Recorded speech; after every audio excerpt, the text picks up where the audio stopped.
너희는 그리스도의 몸이요 지체의 각 부분이라.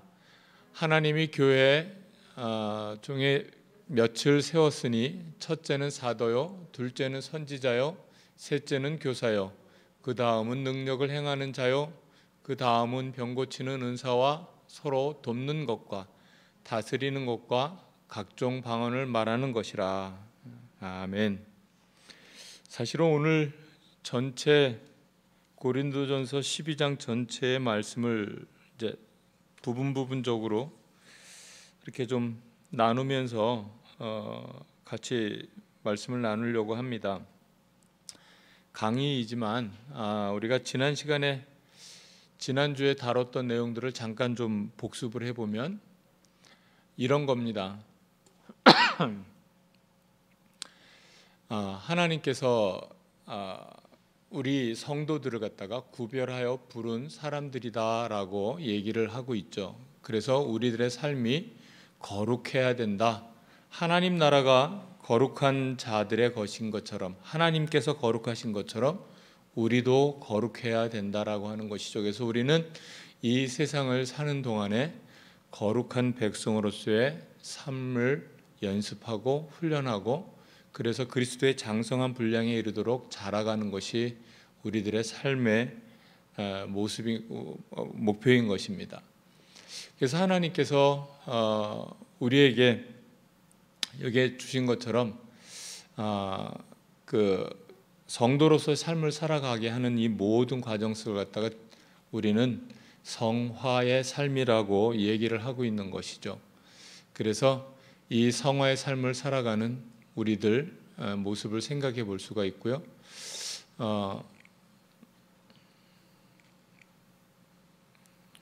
뭐가 좀 잘 안 먹네요. 날씨가 더워서 그런지. 그래서 우리가 오늘 이 말씀 속에서 생각을 해야 될 것 중에 하나는 지난주에 우리가 이 땅을 살아가는 백성으로서의 삶을 살아가는 사람들이 거룩한 백성으로서의, 거룩한 나라의 백성으로서의 삶을 살아간다라고 하는 것을 생각을 해볼 때에 우리가 어떻게 살아야 되는지를 귀담아 잘 듣기를 소망하고, 오늘은 우리가 그림을 보는 것으로 시작을 하도록 하겠습니다. 이 그림은 이태리의 화가 16세기의 화가니까 꽤 오래됐죠. 거의 한 500년 전에 그린 벽화입니다. 예배당에 그려진 벽화이고요. 이 그림을 그린 사람은 미켈란젤로라고 하는 사람인데, 그 당시에 미켈란젤로라고 하는 이름을 가진 사람이 흔했던 모양입니다. 우리가 잘 알고 있는 조각가이자 또 화가인 미켈란젤로 기억나시죠?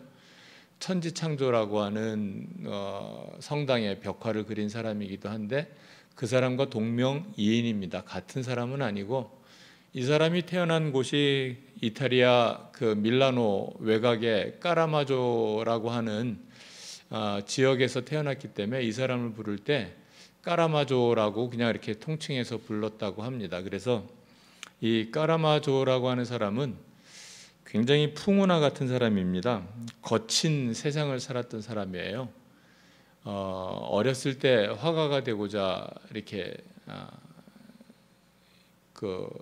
그때는 이제 도제 수업이니까 어떤 유명한 화가 밑에서 공부를 시작할 돈이 없으니까 그냥 동네에 그래도 좀 그림을 잘 그린다고 하는, 또 잘 가르친다라고 하는, 또 문화생을 받는다고 하는 선생님 밑에서 그림을 배우기 시작했습니다. 이 사람의 특징은 그림에서 보는 것처럼 이 명암이 아주 대비가 되어 있죠. 이 사람보다 한 50년 뒤에 태어난 사람이 네덜란드의 유명한 화가 렘브란트가 있습니다. 렘브란트 그러면 특징이 뭐가 있나요? 그분도 주인공에게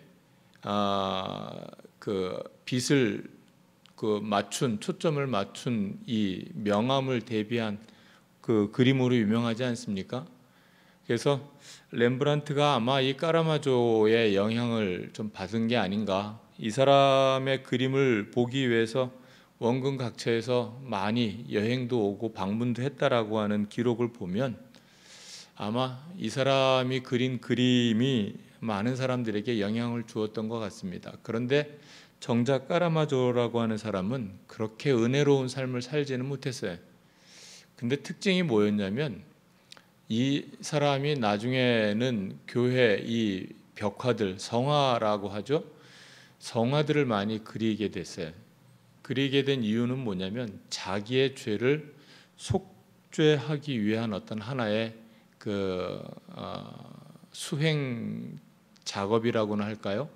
그런 식의 어떤 그 의미를 담고 나름대로는 이 교회 그림들을 많이 그리게 되었고 성경의 이야기들을 갖다가 주제로 해서 그림을 그렸는데 특징은 또 하나 특징은 무슨 특징이 있냐면 등장 인물의 그 모습이라든지 옷이라든지 이런 것들을 전부 다 이 당시 이탈리아 사람들이 입는 옷이며 뭐 문화며 이런 것들을 갖다가 잘 묘사해서 그대로 이렇게 반영을 해서 그림을 그렸다라고 하는 것이죠.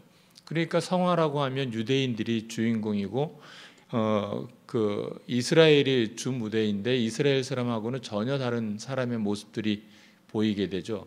여러분 이렇게 보실 때 이 그림은 제목이 뭐냐면 마태를 부르시는 예수님, 다시 말해서 마태의 소명이라고 하는 그림입니다. 여기에서 예수님은 어떤 모습으로 보여지시나요? 이렇게 손짓하고 있는 모습 보입니까?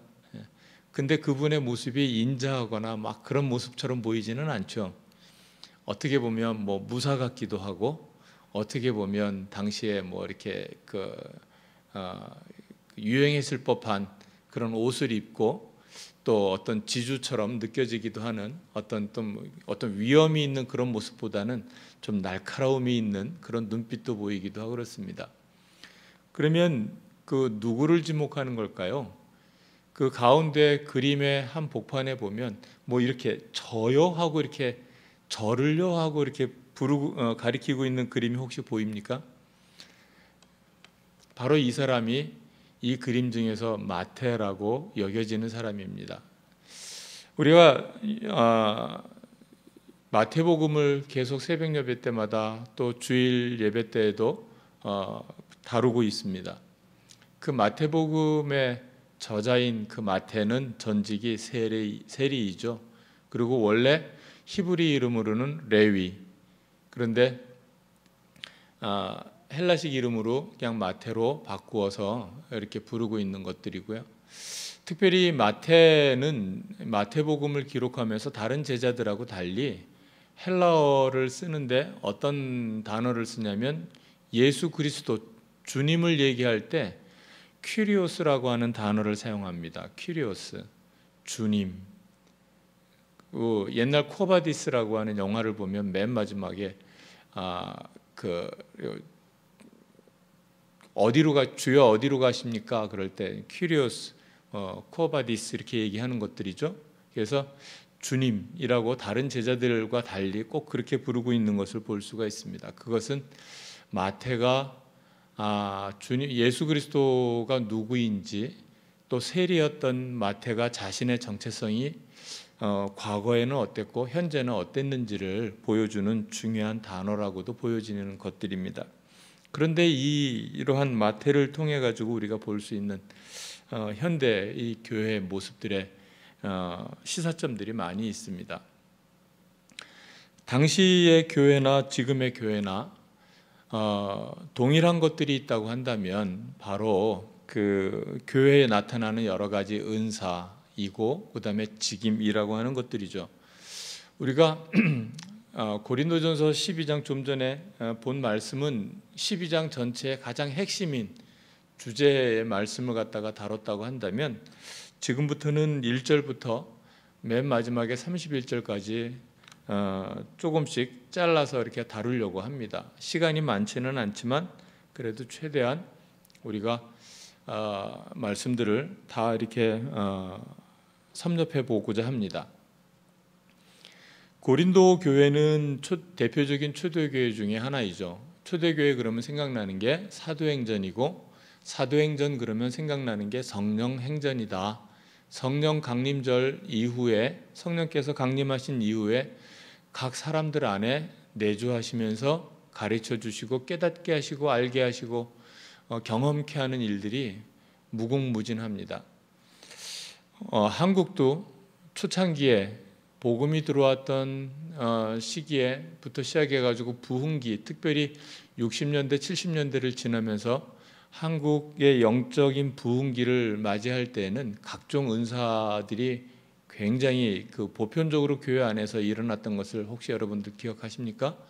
방언하는 것부터 시작해가지고 예언하기도 하고 병 고치는 은사도 일어나고 했던 모습들을 볼 수가 있습니다. 근데 이것이 우리에게서만 있는 일이 아니라 초대교회에서도 이미 있었던 일이고, 저희가 이제 중국을 경험했는데, 우리 목사님과 같이 경험했는데, 우리가 경험했던 연변 지역의 그 교회들도 성령의 역사들이 얼마나 왕성하게 일어났는지 우리가 다 보고 들은 바가 많습니다.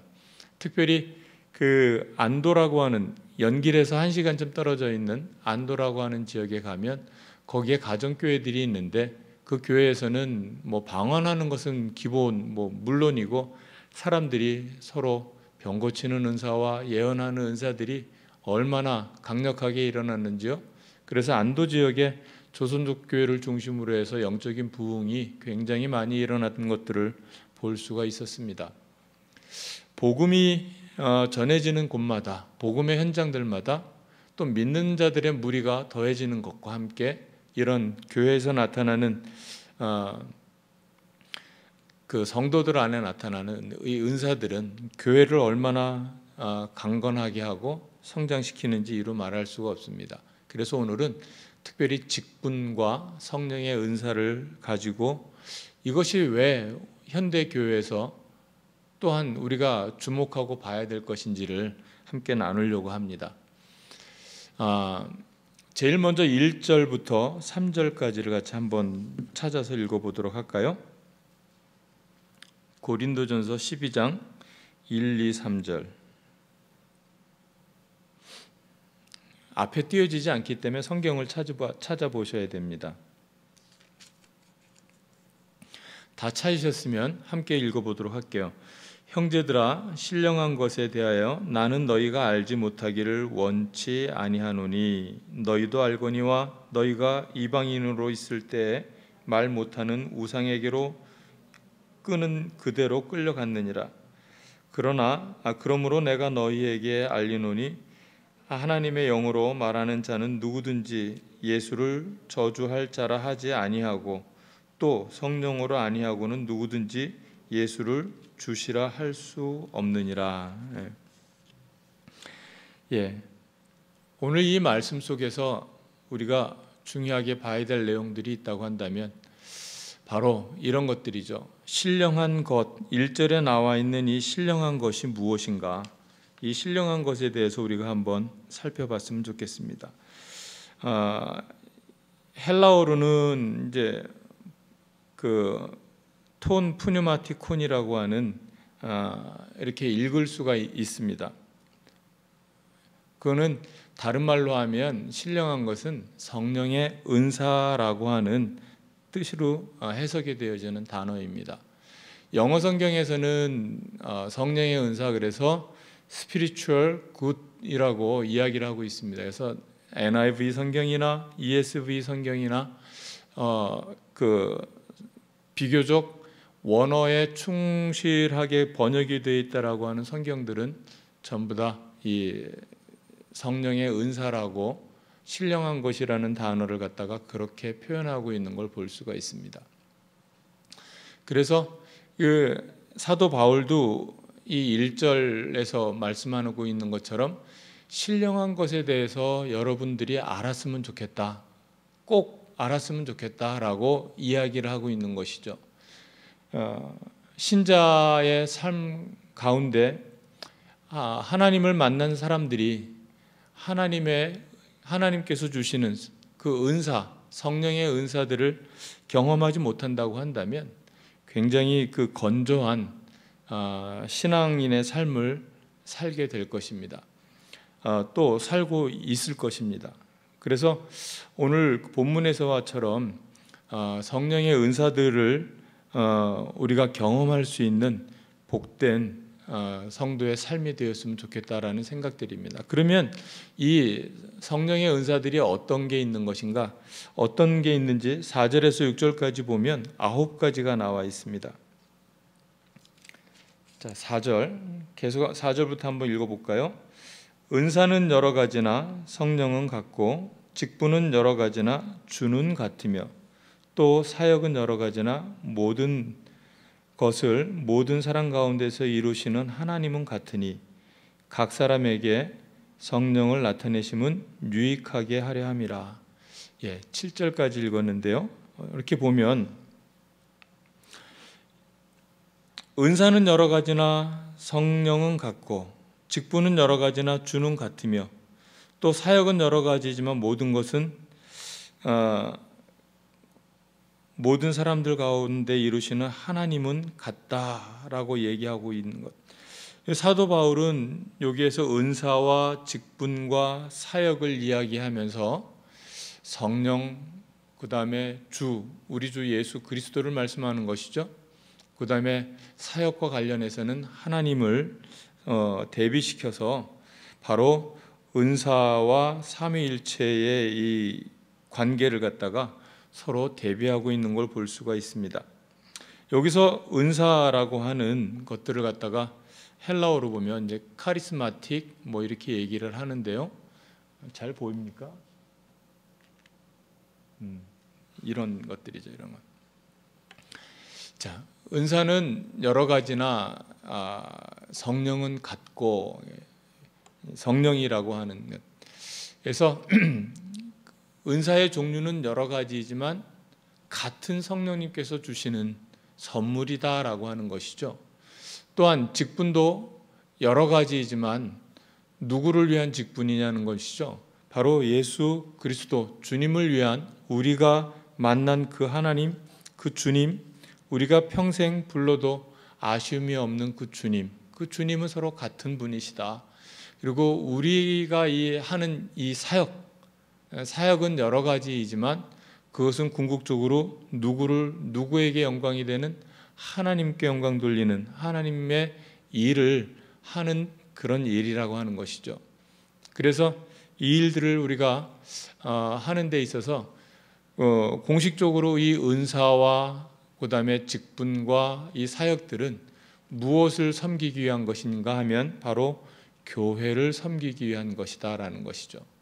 그래서 하나님의 교회, 몸된 교회를 갖다가 섬기기 위해서 이런 직분이라든지 또 은사라든지 이 사역들이 주어진다라고 하는 것을 기억하시기 바랍니다. 그래서 우리가 하나님의 뜻을 이루기 위해서 이러한 사역 가운데 있게 되는 것 기억하시기 바라고, 그 다음에 7절에서는 은사의 목적이 나오고 있죠. 자, 그 7절에서 아까 얘기해 준 대로 각 사람에게 성령을 나타내심은 유익하게 하려 하심이다 그래요. 그렇죠? 근데 여기에 문장이 뭐가 하나가 첨가가 되면 그 뜻이 더 명확해지지 않을까요? 목적어라고 할 수 있는 것, 어떤 단어가 들어가면 그 뜻이 더 명확해질까요? 한번 생각해 보십시오. 각 사람에게 성령을 나타내심은 무엇을 유익하게 하려 하십니다. 개인을 유익하게 하려 하십니다. 교회를 유익하게 하려 하십니다. 아니면 가정을 유익하게 하려 하십니다. 여러 가지로 붙일 수가 있겠지만 여기에 가장 자연스러운 단어는 바로 이런 것입니다. 교회를 유익하게 하려 하신다라고 하는 것이죠. 그래서 이 교회를 유익하게 하기 위해서 각 사람에게 성령의 은사들을 주셨다라고 하는 것들입니다. 그래서 결국은 이 말씀을 통해서 보면 은사는 개인에게 주어지는 것이지만 개인을 유익하게 하는 것이 아니라 교회를 유익하게 하기 위해서 주시는 하나님의 선물이다라는 거예요. 그런데 이것이 만일 잘못 사용되어지면 어떤 결과가 되어질까요? 나에게 주셨다고 하나님께서 나에게 방언하는 은사를 주시고 예언하는 은사를 주시고 병 고치는 은사를 주셔서 그것을 갖다가 내가 막 임의대로 사용하고 교회의 유익과 무관하게 사용한다면 뭐가 될까요? 병 고치는 은사를 간단하게 생각해 봅시다. 교회를 위해서 사용하지 않고 나 자신을 나의 영광이나 나의 어떤 유익을 위해서 사용한다면 뭐가 되는 거죠? 무당이 되는 거랑 크게 다르지 않지 않나요? 점치는 사람하고 예언을 하는 은사를 갖다가 내 마음대로 사용한다고 한다면 점치는 사람하고 구별되지 않지 않습니까? 우리가 하나님을 믿는다고 하면서 개인의 유익을 위해서 이런 은사들을 사용한다고 한다면 하나님을 믿지 않는 무당들이나 점치는 사람들과 다를 바가 없는, 구별되지 않는 그런 존재라고 하는 것들이죠. 그래서 제가 아주 오래전에 공부할 때에 저희 교수님께서 그렇게 가르쳐 주셨어요. 우리 그 개혁주의 신학을 공부하는 우리들은 개인의 은사들을 사용하지 않았으면 좋겠다. 왜 그렇습니까? 했더니 그거는 그 개인의 유익을 위해서 그렇다. 또 왜 그렇습니까? 했더니 사람이 타락한 존재이기 때문에 그것을 개인의 유익을 위해서 사용하게 될 때에는 교회의 유익이 아니라 자신의 일로 사용하게 될 때에는 몇 걸음 못 가서 분명히 실족하고 넘어지게 될 것이기 때문에 그렇다라고 하는 말씀이 저에게 공감이 되었어요. 어릴 때는 방언도 하고 그렇죠? 다 하지 않습니까? 근데 그 방언에 대해서도 오해함들이 좀 있는 것 같아요. 나중에 다루겠지만 기회가 있으면 다루겠지만 교회의 유익이 되어야 되는 이런 신령한 은사들이 성령의 은사들이 개인의 것으로만 사용되어진다고 한다면 어떨까요? 하는 어떤 그런 개인적인 질문을 하고 넘어가고 싶습니다. 자, 고린도전서 12장 8절에서 10절까지의 내용을 한번 함께 보고 싶습니다. 자, 성경에 찾으셨으면 같이 한번 8절에서부터 10절까지 말씀을 한번 읽도록 하겠습니다.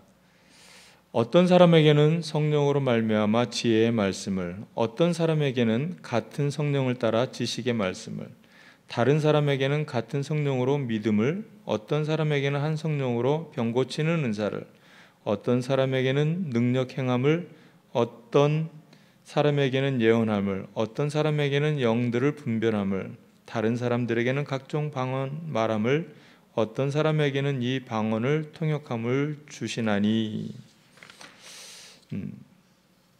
은사의 목록이 9가지가 나오고 있는 걸 볼 수가 있습니다. 어떤 사람에게는 성령으로 말미암아 이 지혜의 말씀, 또 같은 성령을 따라 지식의 말씀을, 이 9가지의 은사를 갖다가 전체 다를 말하고 있는 건 아니죠. 바울은 고린도전서 12장과 13장과 14장 이 3개 장을 할애해서 계속 성령의 은사에 대해서 이야기를 하고 있습니다. 뿐만 아니라 에베소서에서도 마찬가지고요. 그래서 성경의 곳곳에서 이 성령의 은사들에 대해서 부분적으로 이야기하고 있는 것입니다.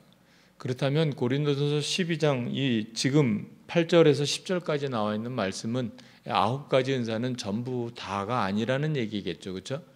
그래서 이 9가지를 갖다가 학자들마다 분류하기를 좀 다르게 분류하는데 이렇게 카테고리화하는 분류한 사람이 있습니다. 그래서 여기에 뭐 제가 지금 그분의 어떤 그 가르침을 따라서 이렇게 분류를 해보았는데요. 지혜의 말씀과 지식의 말씀, 이 성령 행전의 시대를 살았던 이 고린도 교회에 많은 은사들이 있었는데 특별히 고린도 교회에는 많은 은사를 가진 사람들도 또한 있었다라고 하는 것을 단적으로 볼 수 있는 증거이기도 합니다. 고린도 교회에 많은 선생님 같은 사람들이 있었던 것이죠. 성령께서 그들에게 말씀의 은사를 주시고 지혜의 은사를 주셔서 말씀을 볼 때 잘 깨닫게 하고 또 잘 가르칠 수 있는 그런 사람들이 많이 있던 것들이죠. 그래서 누구는 뭐 바울파고, 누구는 아볼로파고, 누구는 뭐 무슨 파고, 예수파고 하면서 막 그 파들이 나눠져 있지 않습니까? 그게 이 고린도 교회가 갖고 있던 문제이기도 했지만 또 뒤집어서 생각을 해보면 그렇게 많은 성령의 은사들이 충만했던 교회이기도 하다라고 하는 것을 볼 수가 있습니다.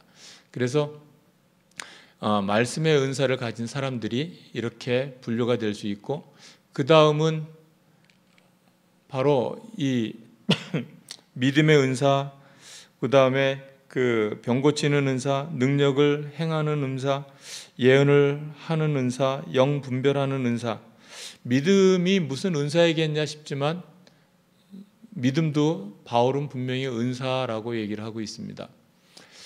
믿고 싶어도 믿어지지 않는 분들이 얼마나 많습니까? 또 자기는 믿어져야지 믿겠는데 믿어지지 않아서 믿지 못하겠다라고 말하고 있는 사람들을 우리 주변에 많이 볼 수 있지 않습니까? 우리가 예수 그리스도가 나의 구주이신 것이 증거가 있나요? 그런데 어느 날 어느 순간 예수님이 내 마음속에 찾아오신 그날부터 예수님이 나의 구주이신 것이 자연스럽게 받아들여지고 믿어지지 않습니까? 그 성령께서 여러분에게, 우리 모두에게 믿음의 은사를 주신 거라고 믿습니다. 그 믿음이 믿음에서 믿음에 이르게 하는 더 높은 믿음으로, 더 큰 믿음으로 자라가게 하고 있는 것을 저와 여러분들이 오늘날 목격하고 경험하고 있는 것입니다. 말씀을 볼 때마다 예전에는 잘 들어오지 않던 말씀이 깨달아지고 알아지는 것만큼 믿어지고 확실해지고 확신에 찬 모습들을 가져가는 이런 것들이 바로 그 증거라고 할 수 있는 것들입니다. 그래서 이적을 일으키는 이런 신령한 은사들도 있는 것을 볼 수가 있습니다. 병 고치는 은사, 이 신유의 은사나 이런 은사들이 요즘 도시교회에서는 보기 어려운 것 같아요. 왜 그럴까요? 왜 그럴까요? 어떨 때는 현대의학으로 설명이 안 되는 그런 은혜들을 우리가 경험하면서도 그렇죠? 그런데 그런 은사를 가진 사람들이 이렇게 그 은사를 사용하는 것은 굉장히 조심스러워하는 것 같아요. 그렇죠? 서로가 다 조심스러운 것 같습니다. 그렇지만 아주 없는 것이 아니라 안 나타나고 있다, 안 나타내고 있다라고 하는 것은 우리가 기억해 볼 중요한 대목이라고 보여집니다. 잘못 사용되어져서 또 잘못 오해가 되어지지 않기를 바라는 마음들 있기 때문이라고, 또 조심하는 마음이라고 생각이 되어집니다. 또한 방언을 말하고 또 통역을 하는 이런 은사, 예전이나 지금이나 초대교회나 현대교회나 동일하게 교회에서 가장 인기 있는 은사 중에 하나가 아닐까 싶습니다. 그런데 이것에 대해서 어떤 사람들은 내가 막 소원하면 받을 수 있는 거라고 오해하고 있는 사람들도 있습니다. 과연 그럴까요? 이 은사는 누가 주시는 거죠? 성령께서 주시는 것이기 때문에 내가 소원한다고 해서 하나님께서 소원을 들어주실 수는 있지만 내가 받고 싶다고 해서 받아지는 것은 아니라고 하는 사실이죠. 그래서 그것들을 우리는 기억해야 될 것입니다. 자, 이제 11절 한번 볼까요? 이 11절은 지금까지의 내용, 1절부터 10절까지의 내용을 이제 한마디로 요약하고 있는 것입니다. 이 모든 일은 같은 한 성령이 행하사 그의 뜻대로 각 사람에게 나누어 주시는 것이다 라고 기록되고 있는 거예요. 중요한 단어 몇 단어를 추려보자면 한 성령, 한 분 성령께서 누구 뜻대로? 그분의 뜻대로 주시는 나누어 주시는 것이다. 각 사람에게. 그렇죠? 적어도 우리는 한 가지 이상씩의 은사는 다 받은 것 같습니다. 어떤 은사일까요? 아까 봤던 것처럼 여기에 나와 있는 이 믿음의 은사, 적어도 한 가지씩은 다 받고 있지 않나요? 사용하고 있지 않나요? 그런 것처럼 우리 이 현대 그리스도인들, 성령께서 우리들에게 주신 또 명백한 은사 중에 하나는 바로 믿음의 은사인 것. 더 큰 은사들을 사모했으면 좋겠는데 그 더 큰 은사는 13장, 14장에 계속 소개하고 있는 것을 우리는 볼 수 있습니다. 그건 나중에 기회가 될 때 계속해서 보도록 하고요. 이 성령이 주시는 이 선물, 이 은사는 내 소원대로 내가 막 때를 써서 받아지는 것이 아니다라고 하는 사실들을 기억하시기 바랍니다. 하나님께서 값없이 주시는 선물이라는 거예요. 그래서 은혜가 되는 거예요. 그래서 은혜라고 하는 것이에요. 은혜는 받을 자격이 없는 사람이 아무 조건 없이 받게 되었을 때 그것이 은혜 아닙니까? 이 은사도 마찬가지인 것이죠. 내가 어떤 일을 막 열심히 해서 받아지는 게 은사라고 한다면, 내가 하나님 앞에 막 기도의 때를 써서 받아지는 게 은사라고 한다면 은혜가 아닌 것이죠. 선물이 아닌 것이죠.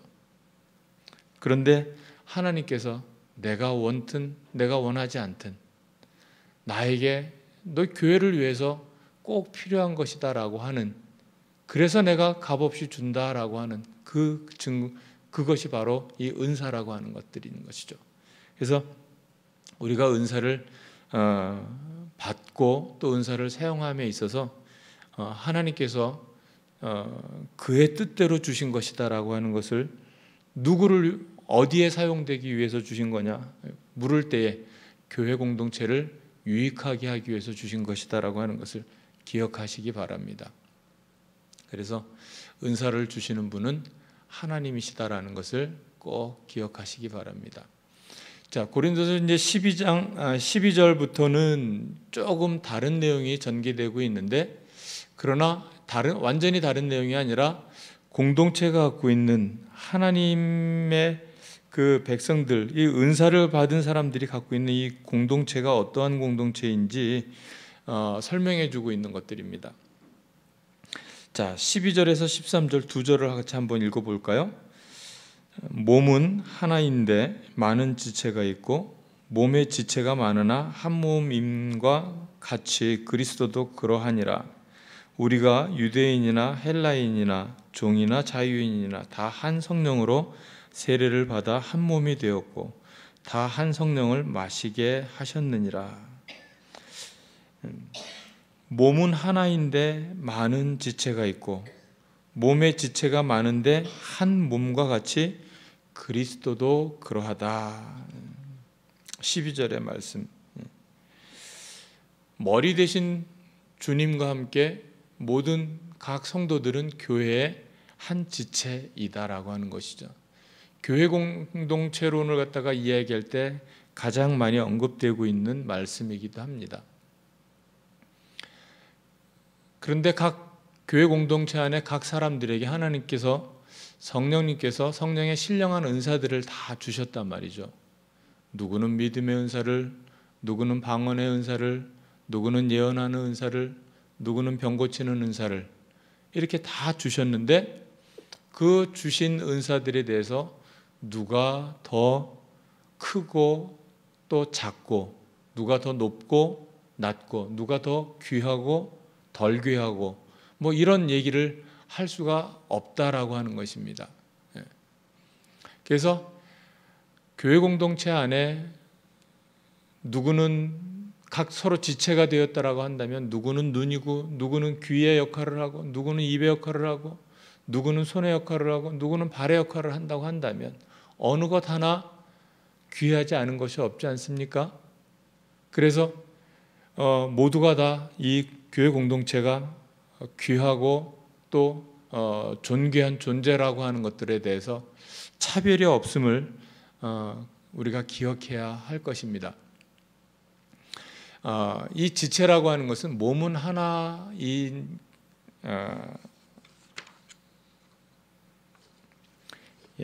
몸은 한 지체뿐만 아니라 여럿이다. 그래서 교회 공동체 안에서는 지체 간에 서로 차별이 존재하지 않는다라는 것 기억하시고 14절부터 26절까지는 제법 긴 말씀들입니다. 그래서 여러 지체들에 대해서 이야기하고 있는 것을 볼 수가 있습니다. 자, 14절부터 한번 좀 길지만 천천히 한번 읽어볼까요? 몸은 한 지체뿐만 아니요 여럿이니 만일 발이 이르되 나는 손이 아니니 몸에 붙지 아니하였다 할지라도 이로써 몸에 붙지 아니한 것이 아니요 또 귀가 이르되 나는 눈이 아니니 몸에 붙지 아니하였다 할지라도 이로써 몸에 붙지 아니한 것이 아니니 만일 온 몸이 눈이면 듣는 곳은 어디며 온 몸이 듣는 곳이면 냄새 맡는 곳은 어디냐. 그러나 이제 하나님이 그 원하시는 대로 지체를 각각 몸에 두셨으니 만일 다 한 지체이면 몸은 어디냐. 이제 지체는 많으나 몸은 하나니라. 눈이 손들어 내가 너를 쓸 데가 없다 하거나 또한 머리가 발더러 내가 너를 쓸 데 없다 하지 못하리라.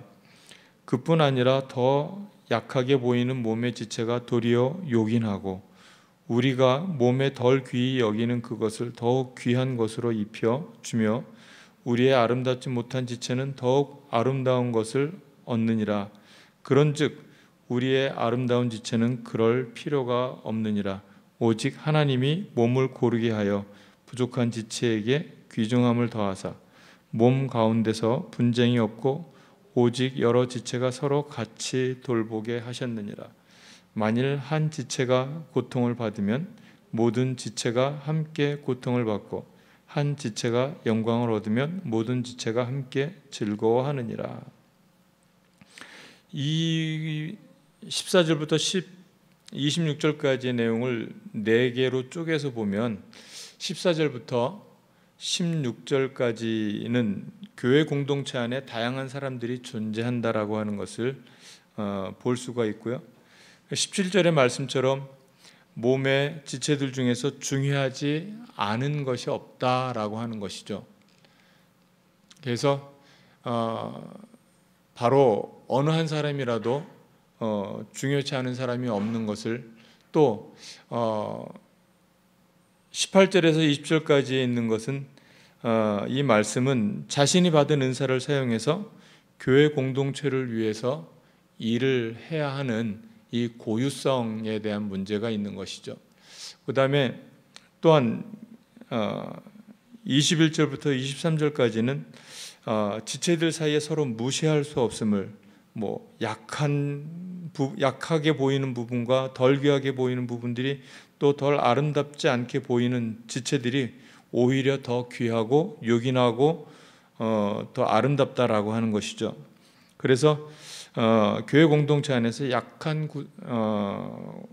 구성원들이나 또 연약해 보이는 사람들을 차별하지 않고 돌보아 주어야 되는 이러한 일들을 이야기하고 있는 것을 볼 수가 있고 24절부터 26절까지는 지체들이 서로 연결되어 있어서 공동체성을 갖다가 얘기하고 있는 것이죠.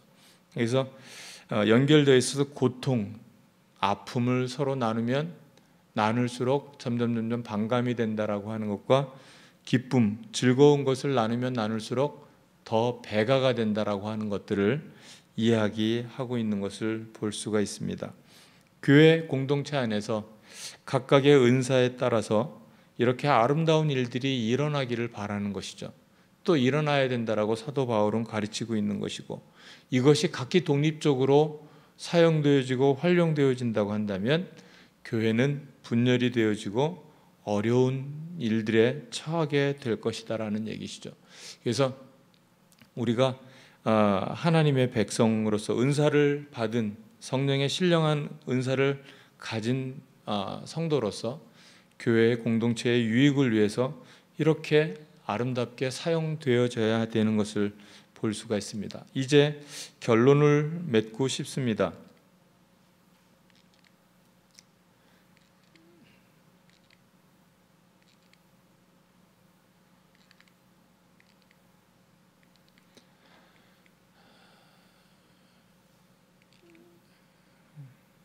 아직 익숙하지가 않아서 이게 잘 안 넘어갑니다.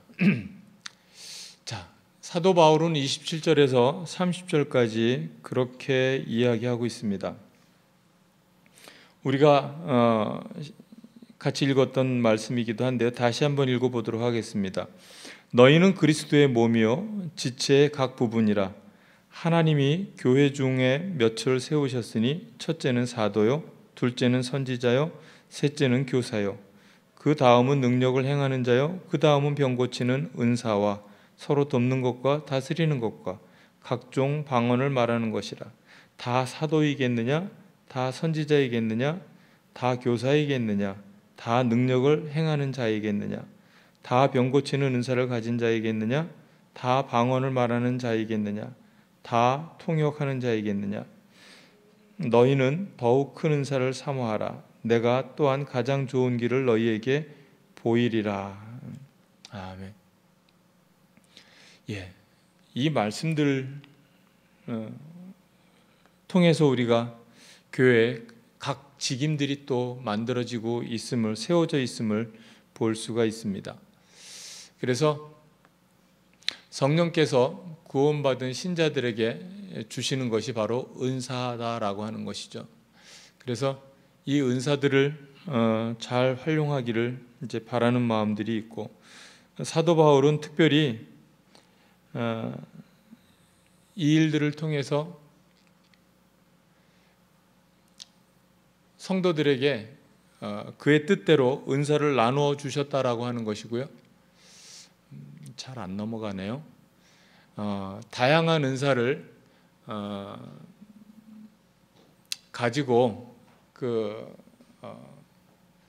있다라고 하는 것을 기억하시고 동등한 가치를 가지고 있다는 것도 기억해야 된다라고 이야기하고 있는 것입니다. 그래서 하나의 목적이 있다고, 은사를 주신 하나의 목적이 있다면 교회의 유익을 위해서 하나님께서, 성령께서 주셨다라고 하는 것들을 기억하시기 바랍니다. 그리고 이 은사는 고린도전서 13장에 이어서 얘기하고 있지만 사랑이라고 하는 이 방식을 통해서 사용되어져야 한다라고 하는 것이죠. 값없이 받았기 때문에 또 값없이 주어야 하는 것이고요. 그래서 이러한 그 은사들이 교회 안에서 교회 공동체를 유익하게 하고 서로를 세우고 돕는 아름다운 일들이 되어져야 된다라고 가르쳐주고 있는 것입니다. 정리해 보면 이러한 것들이 좀 있습니다. 다 되었나요? 예. 그래서 우리가 그 31절에 이야기하고 있는 것처럼 더 큰 은사를 사모하라 라고 하고 있죠. 그래서 고린도전서 13장에 얘기하고 있는 것도 고린도전서 14장에 이어서 계속해서 이야기하고 있는 은사들에 대해서 우리가 나중에 또 함께 나눌 수 있기를 소망합니다. 오늘은 여기까지 이렇게 나누도록 하겠습니다.